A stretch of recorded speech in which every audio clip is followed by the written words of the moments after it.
திருச்செந்தூர் முருகன் கோவிலில் தைப்பூச திருவிழா நாளை கோலாகலமாக நடக்கிறது. இதையொட்டி தமிழகத்தின் பல பகுதிகளில் இருந்து பாத யாத்திரையாக வந்து பக்தர்கள் குவிகின்றனர்.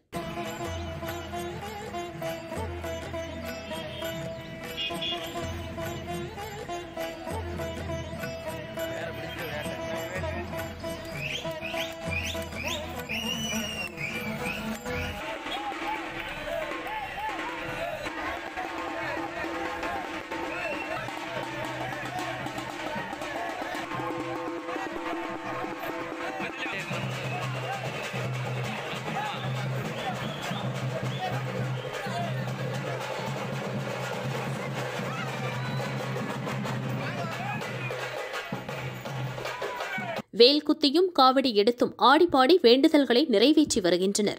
வடலூரில் தைப்பூச திருவிழா கொடியேற்றத்துடன் துவங்கியது. கடலூர் மாவட்டம் வடலூரில் வள்ளலார் நிறுவிய சன்மார்க்க சங்கத்தின் தருமசாலையில் தைப்பூச விழா இன்று கொடியேற்றத்துடன் துவங்கியது.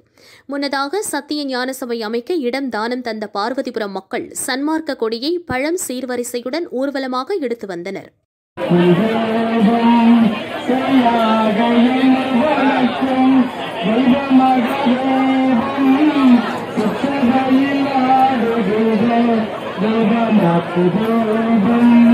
சிக்ஷபையில் ஆடுகின்ற தெய்வமதே